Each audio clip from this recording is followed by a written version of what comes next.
Non, il y a encore 7000 qui n'ont pas fléchi. Même si c'est 7000 plus Élie, c'est toujours peu par rapport à tout Israël. Ils sont sortis de l'Égypte, c'était 600 000 hommes, sans compter les femmes et les enfants. Mais si Dieu dit, je suis resté avec 7000. Si nous voulons faire le calcul, ce n'est même pas 1%. Est-ce que vous êtes là? Est-ce que vous êtes là? Mon frère, ma soeur, dans ce temps de la fin, le diable commence à utiliser des frères pour chercher à distraire des frères. Est-ce que vous savez que dans ce temps de la fin, il y a plusieurs pasteurs qui ont quitté Jésus-Christ pour aller dans la magie? Le témoignage, je suis allé faire la délivrance à Mbandaka. Cette sœur sorcière, elle a ouvert la bouche pour me dire, nous avons beaucoup de nos pasteurs dans la ville. Il va commencer à citer tel pasteur, tel pasteur. Et curieusement, on a cité le nom d'un pasteur qui m'a invité à prêcher dans son église.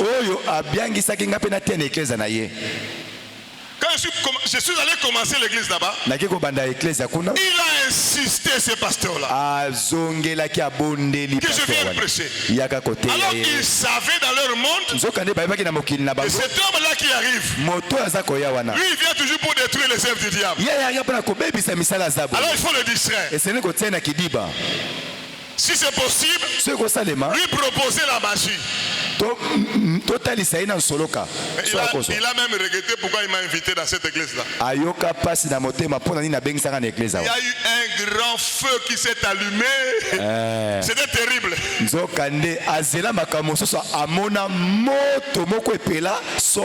ne comprenais pas. Ce pasteur-là n'arrivait pas à me regarder.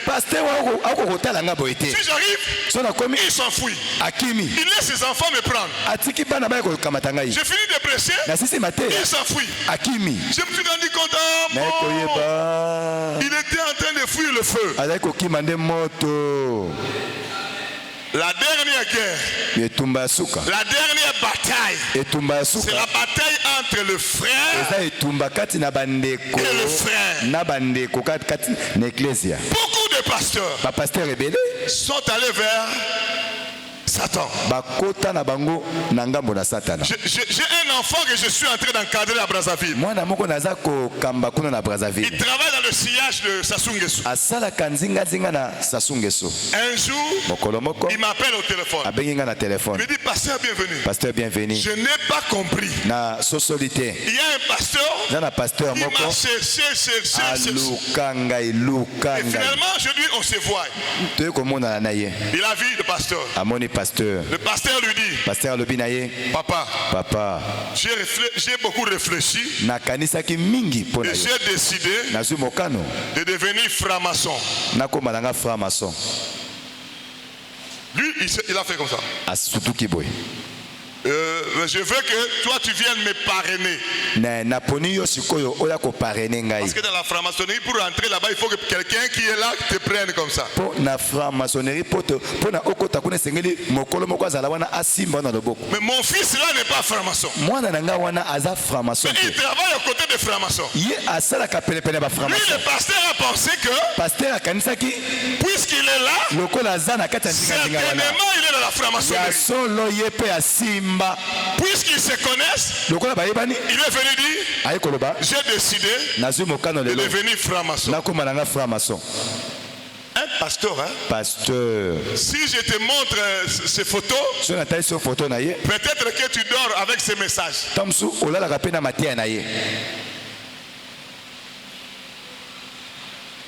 Les pasteurs sont en train d'être gagnés dans la sorcellerie à cause de l'argent. Mais un tel pasteur, si tu prends la radio, tu suis ces messages. Il y a un envoûtement, oui ou non? Non, répondez-moi. Il y a un envoûtement, oui ou non? Voilà la dernière guerre entre les croyants et les croyants. Un tel pasteur, s'il t'impose les mains, tu as des problèmes, oui ou non? Et pourtant tu l'as connu à l'époque qu'il était vrai pasteur. Mais à la longue, avec le temps, il est allé faire alliance avec Satan. Mais toi tu ne sais pas. Tu le suis toujours. Tu bénéficies de ce qu'il fait. À ce moment-là, il te met en alliance avec Satan. Oui ou non? J'ai dit oui ou non? Un jour, on m'a appelé au téléphone par une femme servante de Dieu ici à Kinshasa. Moi, j'étais en Hollande. Il me dit, pasteur, j'ai fait 3 fois rêve qu'on est en train de me donner le cours de la magie. La magie se passe comme ça. Point 1, point 2. Elle sous-saute. Le jour suivant, les cours ont continué en songe. Deuxième leçon. Troisième jour, le cours de la magie. Troisième leçon. J'étais en train de prêcher. Comme maintenant. Elle a dit, pasteur, je trouve que j'ai besoin de prière.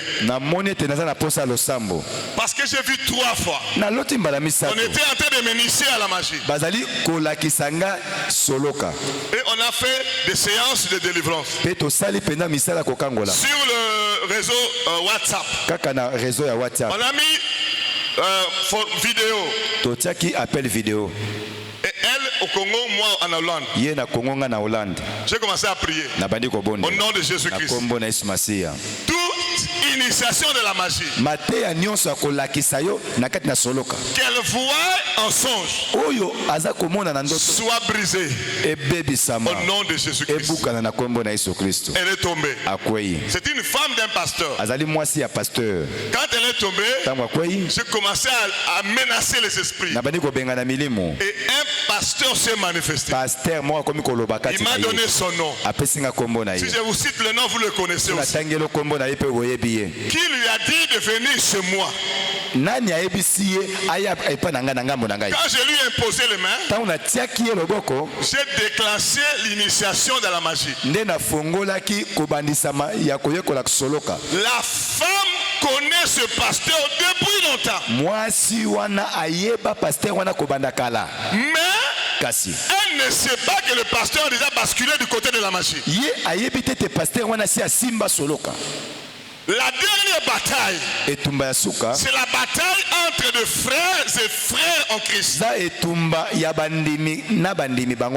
Maintenant là, tout ce qu'on vient te proposer, disant venant de Dieu, il faut avoir le discernement. J'ai dit il faut avoir le discernement. J'ai dit il faut avoir le discernement.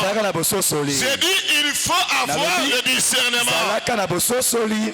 Si tu ne comprends pas, mets-toi à genoux, demande à Dieu si c'est lui qui est derrière l'affaire, si c'est lui qui est derrière la prophétie, si c'est lui qui est derrière la campagne qui se fait, si c'est lui qui est derrière le séminaire.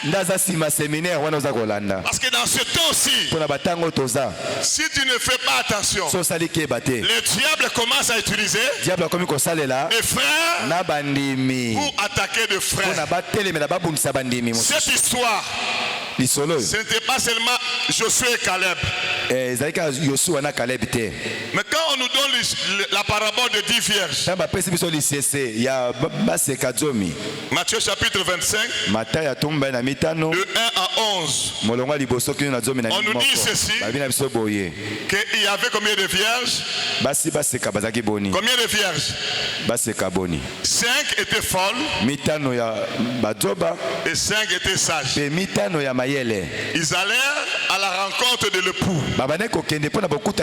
Et si nous voulons interpréter ça, les 10 vierges, ce sont des femmes qui croyaient à l'époux. Qui croyaient que l'époux arrivait. Elles allaient même à sa rencontre. Arrivé un moment, elles se sont toutes endormies. La Bible dit, un moment, une voix se fit entendre. Voici l'époux, allez à sa rencontre. Lorsqu'il faut aller à la rencontre de l'époux, les instants qui ont suivi, qui ont précédé plutôt la rencontre de l'époux, il y a eu guerre entre les vierges folles et les vierges sages. Cette guerre, c'est pareil comme Josué, Caleb et les 10. Les vierges folles ont ouvert leur bouche pour demander aux vierges sages de l'huile. Est-ce que vous êtes là? Balancez un peu nos mains. Parce que je vois il y a beaucoup de gens qui dorment. Balancez un peu vos mains. Dites-moi, Jésus-Christ est Seigneur. Jésus-Christ est Seigneur. Je veux vaincre la dernière bataille. Je veux vaincre la dernière bataille. Au nom de Jésus. La dernière bataille, c'est la bataille entre frères et frères. Entre ceux qui acceptent vont à la rencontre de Jésus et ceux qui vont à la rencontre de l'époux. Les vierges folles ont dit aux vierges sages, donnez-nous de votre huile. Parce que nos lampes s'éteignent. Lorsque la lampe s'éteint, il y a encore la lumière. Est-ce qu'il y a encore la lumière? Ça veut dire qu'elles étaient dans les ténèbres. Mais les vierges sages, elles avaient leur lampe allumée. La lumière était là. Elles étaient prêtes pour rencontrer l'époux. Le signal était déjà donné. Et à ce moment-là, on n'a pas vu le diable là. On n'a pas vu le démon là. On a vu des gens qui croyaient à l'époux attaquer les autres qui croyaient à l'époux pour leur dépouiller de leurs huiles. La guerre du dépouillement de l'huile. Est-ce que nous sommes là? Je dis, est-ce que nous sommes là? Donnez-nous de votre huile. Donnez-nous de votre huile. La dernière guerre que le diable est en train de faire dans ce temps-ci, c'est de croyants et de croyants. Des croyants contre des croyants. Des frères contre des frères. Des sœurs contre des frères. Ceux qui sont dans les ténèbres, malgré qu'ils sont frères, attaquent ceux qui sont dans la lumière. Si tu n'as pas encore vu ça, sache que tu le verras. Ça, c'est la dernière stratégie du diable. Et cette guerre-là est passée par la parole. Ceux qui étaient dans le ténèbres ont utilisé la parole pour dépouiller l'huile. Or, l'huile, c'est le symbole du Saint-Esprit. Alléluia. Amen. Et si on vous dépouille de votre huile, ça veut dire votre lampe va aussi s'éteindre. Vous êtes également disqualifié pour la rencontre de l'époux. Si votre lampe s'éteint, ça veut dire les ténèbres reviennent aussi. Or, les ténèbres, c'est diable. On l'appelle le monde du diable, le monde des ténèbres. On l'appelle lui-même le diable, le prince de ce monde de ténèbres. On appelle ses œuvres les œuvres de ténèbres. Si on te dépouille de ton huile, ta lampe s'éteint, les ténèbres reviennent. Tu es également disqualifié pour le ciel. Voilà la dernière stratégie de l'ennemi dans le combat. La dernière bataille. Quand vous remarquez, vous allez, si nous rentrons dans les années 80, les années 90, il n'y avait pas autant de guerres entre serviteurs comme aujourd'hui.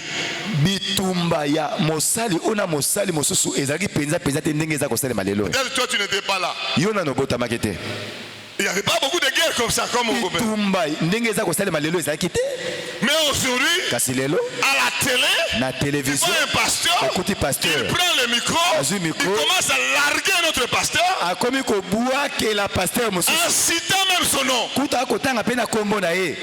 a même un qui a dit, si je te vois, je vais te boxer.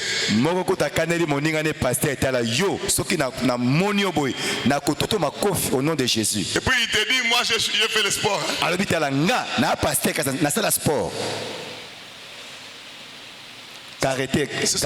Des choses qu'on ne voyait pas. Quand nous avons commencé à prier, c'était difficile de voir deux frères à l'église qui ne se parlent pas. Difficile. Mais aujourd'hui, dans les églises, deux frères, deux sœurs qui ne se parlent pas, qui ne se saluent pas. La guerre entre frères contre frères. Quand la réunion se termine, ils s'arrangent pour s'éclipser. Mais si malgré tout, malgré ils se croisent, regarde comment il va saluer. Il ne le regarde pas, il ne le salue pas chaleureusement.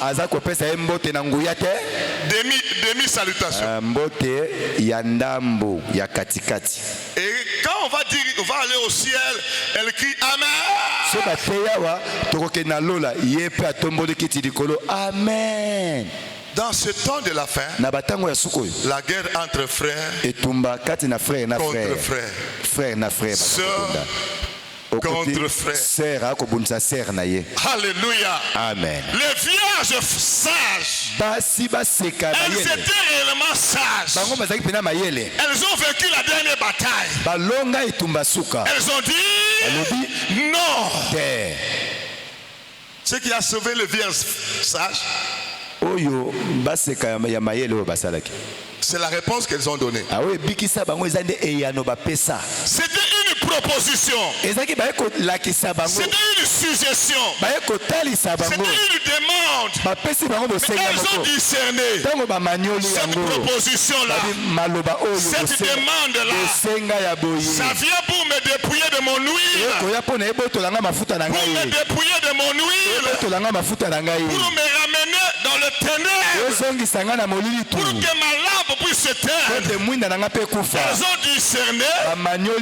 Elles ont dit non.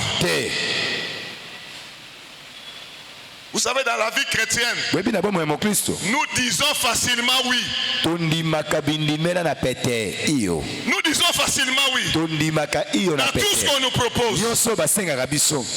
Mais un véritable enfant de Dieu doit avoir le discernement devant toute proposition, devant toute demande, même quand c'est demande de mariage. Les célibataires sont là. Même si c'est demande de mariage,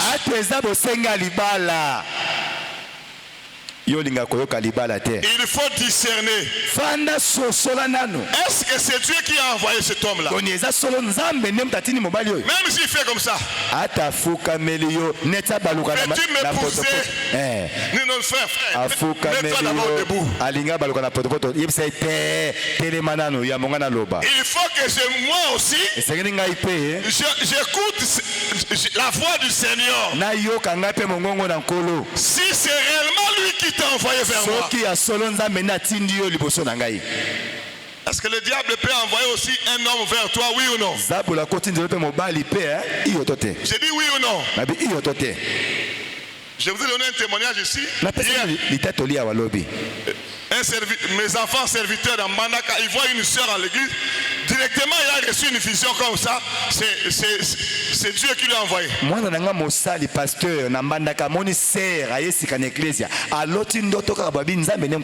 Alors que c'est le diable qui l'a envoyé pour l'attaquer. Et même ce songe-là, tout ce que tu vois, ça n'est pas ce que ça signifie. Est-ce que je peux répéter ça? Tout ce que tu vois, ce n'est pas ce que ça signifie. Est-ce que tu m'entends? Tout ce que tu vois, il faut discerner. Ça peut aussi être quelque chose que le diable a envoyé pour te disqualifier. Ça peut aussi être les choses que Dieu a envoyées pour t'orienter. Ça peut aussi être quelque chose que tu as pensé beaucoup et c'est revenu en songe. Tout ce que nous voyons ne vient pas de Dieu. Est-ce que vous êtes là? Il faut avoir le discernement. Sinon, tu vas tomber dans le piège. La dernière bataille. Les vierges sages, elles ont refusé. Elles ont dit non. Elles ont dit non. Ce qui a sauvé le vierge sage, c'est cette réponse-là. Non. Non. Non. Non. Même dans le Seigneur, tout ce qu'on te propose, tu n'es pas obligé de dire oui. Tu n'es pas obligé de dire oui. Quelqu'un vient te dire, je veux qu'on commence le commerce. Moi et toi, nous allons commencer à aller vers le Bandundu. Tu n'es pas obligé de dire oui. Peut-être que Dieu veut que tu fasses le commerce à Kinshasa. Et quand tu prends une direction que Dieu ne t'a pas donnée, tu t'écartes de là où Dieu pouvait te bénir.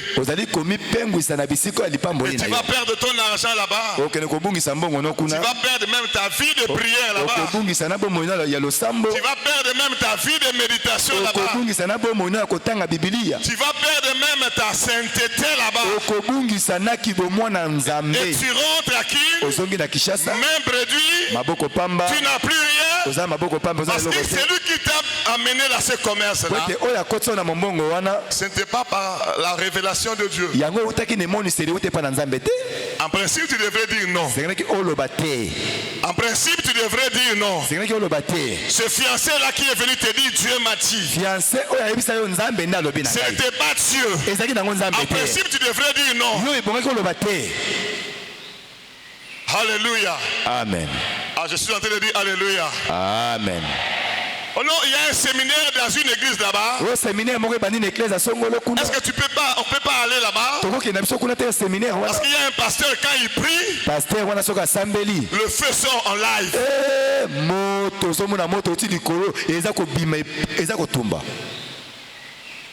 Tu laisses ton église, tu vas voir ce pasteur-là, quand il prie, le feu descend en live.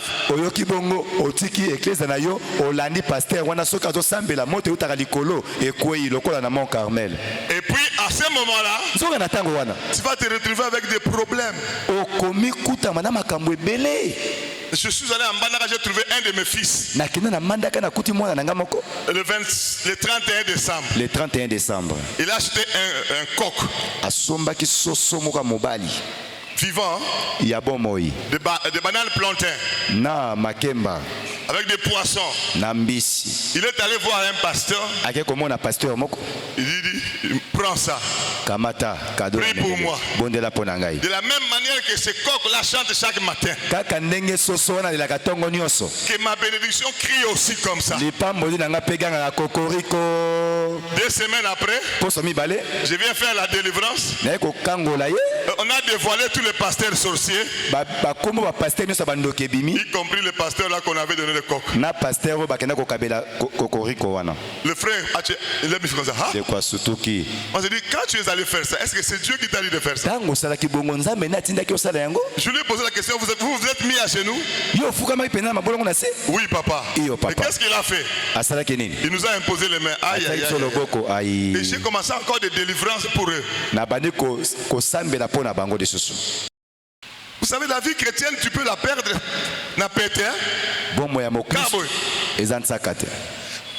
Ce frère-là qui vient te dire, allons-y dans un séminaire qui est là. Est-ce que tu sais est-ce que c'est Jésus-Christ qui est là? Si ce n'est pas Jésus-Christ, tu es automatiquement dans le territoire de l'ennemi Satan. Lorsque tu te retrouves dans le territoire de l'ennemi, tu deviens esclave de l'ennemi, prisonnier de l'ennemi. Je suis en train de prier que le Seigneur aujourd'hui t'accorde le discernement, que toute proposition, toute suggestion, toute demande, ça soit dans les affaires, ça soit dans le mariage, ça soit dans tel ou tel domaine, que tu discernes avant de dire oui.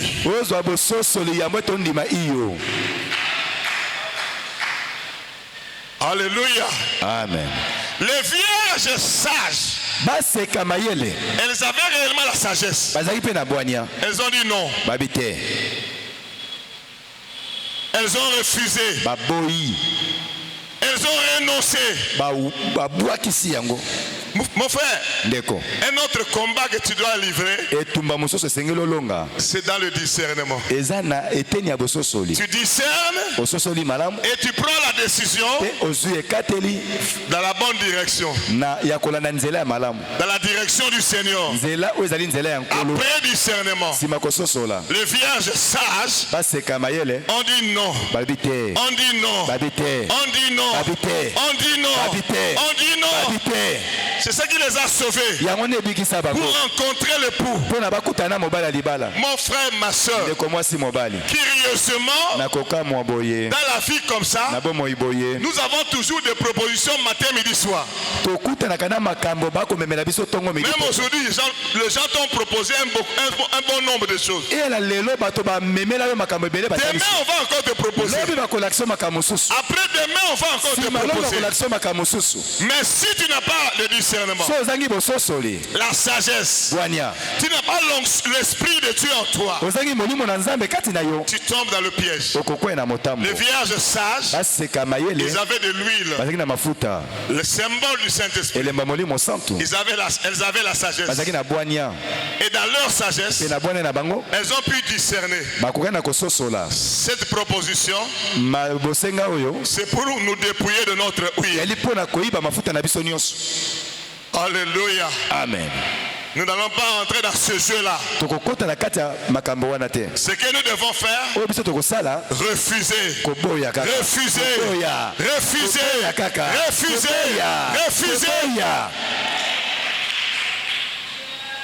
Beaucoup de propositions dans ce temps de la fin.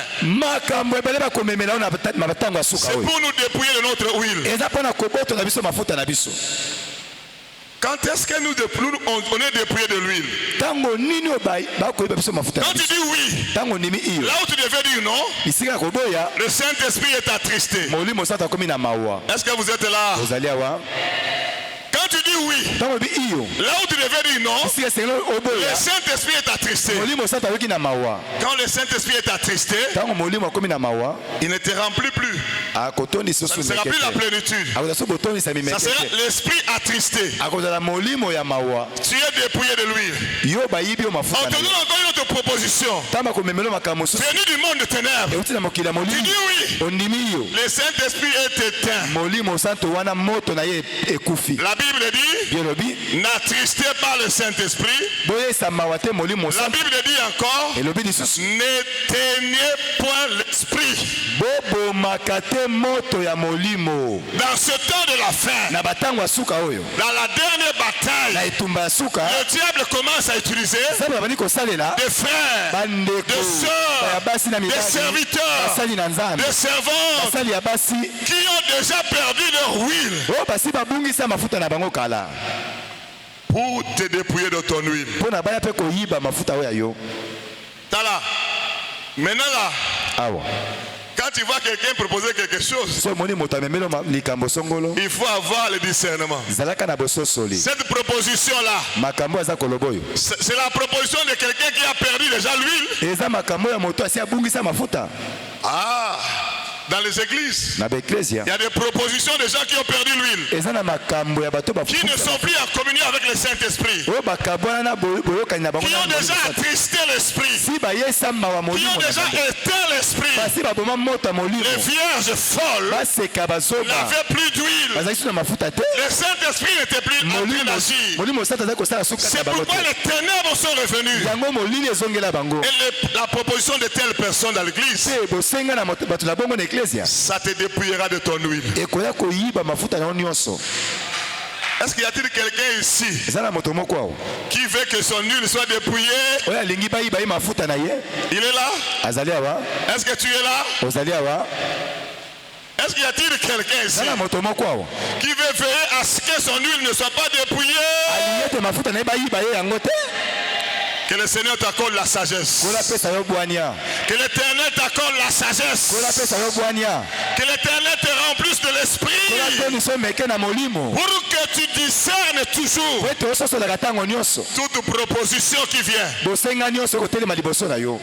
ton mari, même ta femme, si il a déjà perdu l'huile, il est déjà dans le ténèbre, il peut aussi être un instrument du diable pour te dépouiller de ton huile. C'est un peu l'histoire d'Ananias et Saphira. Entre les deux, entre Ananias et Saphira, il y a un parmi les deux qui n'avait plus d'huile, qui était dans les ténèbres, mais qui a influencé son partenaire du mariage. Le partenaire du mariage, sans discernement, il s'est laissé être dépouillé de son huile. Les couples se sont retrouvés dans la mort. Est-ce que vous êtes là? Est-ce que vous êtes là? Ananias et Saphira se sont retrouvés dans des problèmes parce qu'un parmi les deux était dépouillé de son huile et il a fait un discours, une proposition qui a influencé son partenaire à être dépouillé de son huile. Par manque de sagesse, le partenaire a accepté. Mais le vierge sage. Est-ce qu'il y a des vierges sages ici qui sont remplis de l'esprit de Dieu, qui ont la sagesse, qui discernent toutes choses et qui, lorsqu'ils remarquent que cette bataille-là, au moment où l'époux est en train de venir, je ne peux pas prendre le risque de me faire dépouiller de mon huile. Je dis non. Je dis non. Je dis non. Advienne que pourra. Moi je dis non. Parce qu'il y a d'autres propositions qui viennent avec menace. Souvenez-vous l'histoire des trois compagnons de Daniel. On les a dit, vous devez vous prosterner devant. devant la statue. Sinon, on va vous jeter dans le feu. Il y a d'autres propositions qui viennent avec menace. Même si ça vient avec menace. Si c'est pour te dépouiller de ton huile,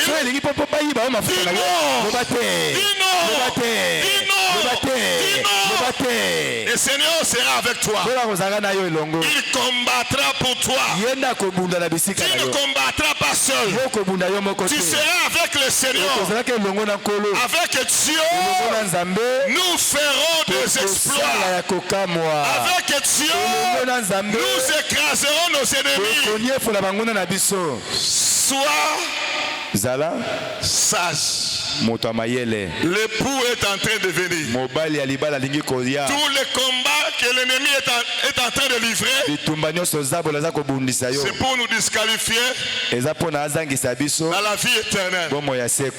Mais nous, enfants de Dieu, nous devons savoir qu'à ce temps-ci, ce temps de la fin, la dernière bataille, c'est entre croyants et contre croyants. Entre frères et sœurs. Un jour, je vais donner un dernier témoignage, on va prier. Il y a eu un frère en Christ qui a regardé une sœur en Christ. Il est tombé amoureux de la sœur. Au lieu d'aller dire à la sœur, moi, il y a quelque chose qui monte à moi. Je suis venu te dire, si tu peux prier, et si c'est la volonté de Dieu, nous allons commencer le processus du mariage avec toi. Lui,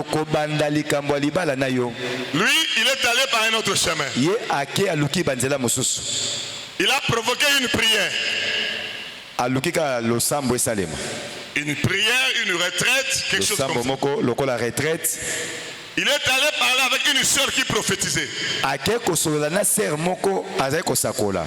Il dit, ma sœur, je meurs, mon cœur est brisé par rapport à la sœur là. Quand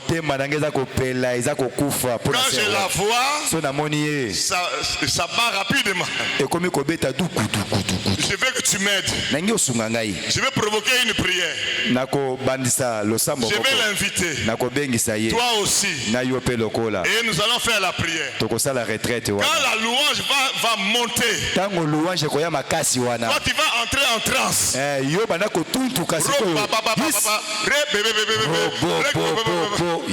suis Dieu, je suis Dieu. Je suis parmi vous. La sœur X, le mari que je te donne, c'est celui qui est à côté de toi. Ne regarde ni à gauche, ni à droite. C'est celui-là. Ainsi par l'Éternel.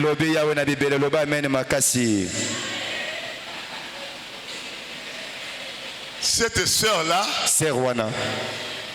elle dit, mais qu'est-ce que je fais pour que Dieu me donne? Oh, quelle coïncidence!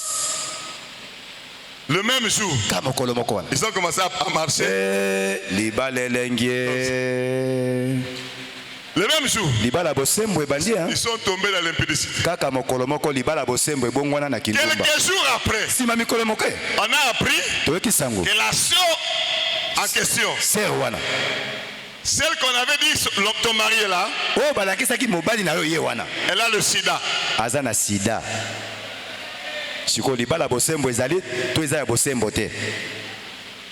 Maintenant, la prophétesse qu'on avait utilisée, soi-disant prophétesse, est venue confesser chez moi en pleurant. Papa bienvenue. Je ne sais même pas ce qu'il m'a pris. Il est venu me voir, j'étais resté calme. Il est venu me proposer. Moi aussi, au lieu de discerner, j'ai dit oui, je serai une prophétesse. Et à ce moment-là, c'était la fausse prophétie, c'était l'impudicité, c'était le sida, Si cette sœur-là avait eu le réflexe de 5 vieilles sages, pour simplement dire non, tout cela n'allait pas arriver. Je suis en train de prier que le Seigneur enlève les écailles de tes yeux. Que le Seigneur enlève les bornes de tes yeux. Que tu aies le discernement. Le discernement. Tout ce qu'on te propose, que tu saches discerner. Et ça, c'est pour me dépouiller de mon huile et de dire non. Même celui qui t'a dit qu'il veut te marier là. Même si tu as déjà dit oui. Rentre prier. Peut-être que le diable qui l'a envoyé. Même s'il a déjà commencé à dépenser. Si c'est le diable qui l'a envoyé, c'est le diable qui t'amène à l'égarement. Nous devons faire ce que Dieu veut. Ce que Dieu veut. Je dis ce que Dieu veut. Est-ce qu'il y a encore les enfants de Dieu qui font la volonté de Dieu? Alléluia. Amen. La dernière bataille, la bataille entre frères et frères,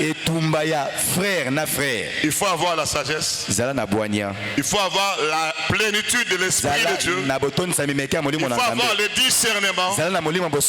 Chaque fois qu'il y a une parole qui est donnée, il faut d'abord discerner avant d'adhérer là, parce que tu risques d'être disqualifié dans ce temps de la fin. Parce que le diable utilise des frères pour distraire le frère en Christ. Est-ce que tu veux dire le diable, tu ne mourras pas? Le diable, tu ne mourras pas.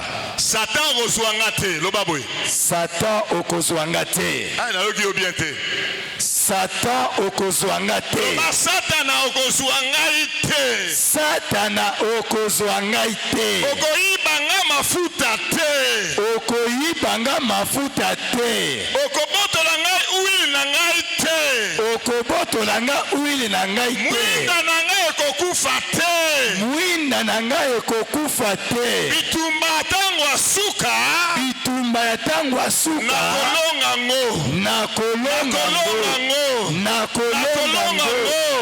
Nakolonga ngo. Que le Seigneur vous bénisse.